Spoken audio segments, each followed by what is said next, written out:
Hey guys, I thought I'd do a quick video here just to the Springbok team has been announced for the second test against Italy. I don't know if you guys remember that obviously Rassie was not very happy with that first test result.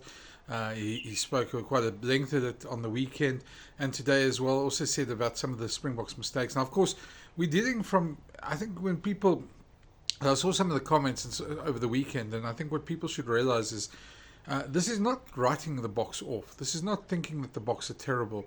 After one performance that was maybe not as good as it should have been. This is more the box set themselves their own standards, and they often talk about the fact that they don't measure their success by the scoreboard alone. They measure it by how they do on the field as well. So that was what this weekend was about, and I think that second half against Italy, we've discussed it at length. Go if you want to go have a look at the chat that I had with Nick Mallet and Gavin Rich about it as well. We discussed it at length there. I think it was the type of performance that the Boks wouldn't be proud of, and they'd certainly want to rectify this week in Port Elizabeth. So they named their team, and a very young and exciting team there. A lot of experience, a few debutants, three new debutants coming through, and I think let's go through the team there with just some of the standout moments. The first one is let's look at the three debutants. The first one should be Willie le Roux getting to his 100th game. I think we've all wanted that to happen for a long time now. He certainly deserves it. Been a great Springbok servant, and certainly somebody that a lot of people have in the past, sort of not been everybody's favourite player, but Willie is a passionate player, and he wears his heart on his sleeve, and he's certainly been a lot better than a lot of people give him credit for. He's definitely a playmaker. He's a guy who can start things in the back line, and while his career is starting to come to an end now, it's come to a twilight of his career. He certainly would play a big role in the Springboks wins in both World Cups, and certainly deserves 100 Test matches. I can't be more happy for Willie. Certainly deserves every moment of it. Then we have the three debutants. Now, Asanathi Klabakanya would have made his debut in Cape Town. That wasn't a test, so this is officially his test debut. The Bok coaches certainly are the types that feel that you don't write off a player after one game, and he did pretty well in that game. Maybe not as well as we'd all have liked. He did learn some lessons in that game, especially a bit later. In the first half, had a great first scrum. Did pretty okay for his first test. And the Springboks also feel that sometimes you need to let a player settle in. There are players that obviously do exceptionally well in their first test. And then there are players who settle in pretty well as they go along. So Asanati's been given his first official cap this weekend. Great to see the big man get his first official cap. Ethan Hooker's another one who's been knocking on the door for some time. He's been in the Springboks sort of sights. He certainly was the Sharks player of the season. Very physical wing centre, and certainly does a lot of work around the field, and that's what the box selectors seem to like. They like it that the guy gets stuck in, he does a lot of work around the field, and it's really good to see. And the third debutant is Kobus Wiese, who is certainly the Bulls' buy of the season. Brought him back from Sal's Sharks, and he certainly has been exceptional talent. He's played very well, deserved his Springbok call-up, and gets his debut on Saturday against Italy in Port Elizabeth or Gabata, and it's great for all three of those players, because all three of them you can see actually doing well at the next World Cup. You can see them forming a part of that Springbok nucleus, and this is the first chance that they get. So I think that's the first thing. There were going to be new caps in this game anyway. There was always going to be a number of the players who were going to get their chance in this game. The Boks wanted to set the tone in the first test. That didn't quite happen the way they wanted it to. But that still doesn't mean the plans are out the window. They still won by 18 points. There's stuff they need to sort out. And I think you probably could think more about who's been left out of the squad than who's in it. If we start from the back there, I don't think every single player that's been sort of rotated this week has got to do with performance-wise. You can more think of who came on in the bottom squad, who didn't pull their weight, and there's a bus going past here at my house. Sorry, and just who sort of is there now. I think if you look at the rest of the squad, there's an exciting mix of young up-and-coming talent, and the Boks are backing them to make a big impression in this game. And if they do, I think we're going to see a further step towards a lot of them making their mark this season, and a lot of the guys sort of falling out. Now, the one thing Sia Kolisi is not there. His Achilles Stiffness seems to be a bit still on the mend, and so he's not there. So Salman Marat will lead the side. Salman has led the side before. Certainly the type of game he should be playing because he's the type of guy that the Boks are seeing as their next leader.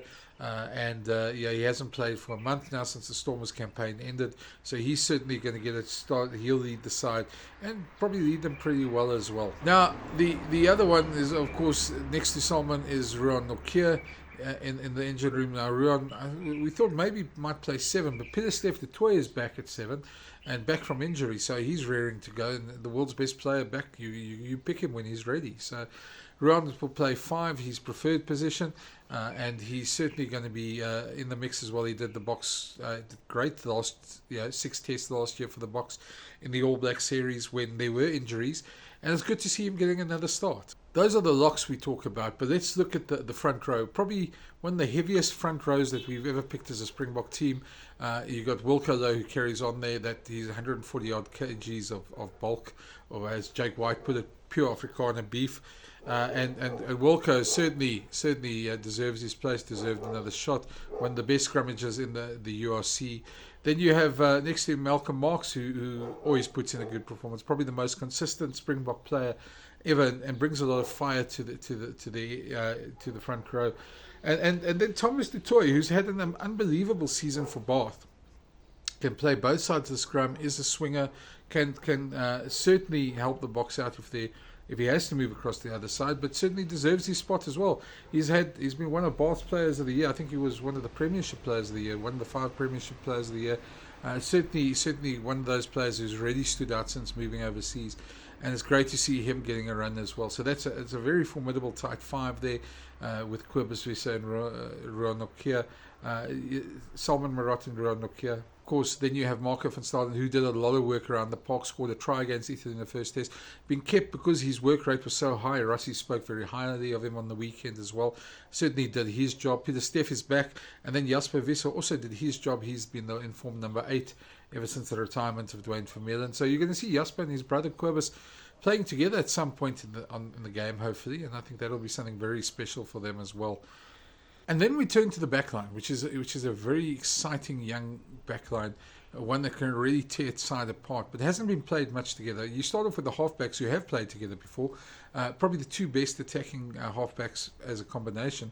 Grant Williams, who certainly almost was the number 1 scrum half in the team, and after injury will want to re-establish himself there as well. He's just come back from injury. And Manie Le Roux, who I know he's got his detractors, but certainly Manie's last test, he really showed he can unlock that Springbok backline. Just think of that test in Nelspruit last year against Argentina. Manie really cooked, and when the Springbok backline moves, it's normally with Manie at 10 as well. So I think it's a good move. It's good to see them there. Of course, interesting Andre Esthuizen in the midfield with Kane and Moody. They've played together before as a combination, but both of them deserve a shot, and it's certainly exciting midfield. And we obviously have the prospect of Andre Esthuizen going to flank in the second half, maybe when some of the changes are made. So that's quite interesting as well. I don't think that's a secret anymore for Rassie Erasmus. I think they can move him there if they feel the need is there. And then the 2 wings, you've got Makazole Mapimpi, who's also back from injury and he continues to shine for the Sharks. Really is a competitive spirit, and while he said himself he won't make it to 2027, he's certainly playing some great rugby in his age of 35. And Edward van der Merwe, who only had the 1 test and then got injured and then never really got a chance again. So it's good to see him back as well, forming the back 3 with Willie le Roux. So then we turn to the bench, and we start off with Jan-Hendrik Wessels, who turns to a hooker role this week, where he was in loosehead prop last week. Certainly fulfilling that swinger role, just getting some more time in a Springbok jersey, which is great for his development.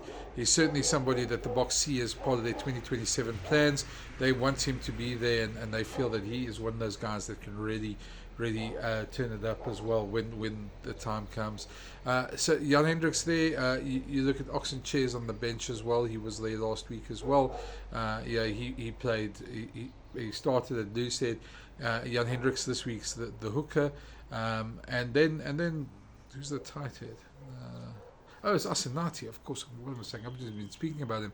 So Asenati's the tight head. Then Kobus Wisse is the lock. Yeah, you see already, quite a formidable bench over there coming for a very younger bomb squad to come and try and enforce themselves on the second half. And then the fifth member of that, the forwards on the bench is Evan Roos. A lot of talk about Evan Roos and people thinking that there's a bit of a vendetta, or there's a bit of a thing between him and Rassie.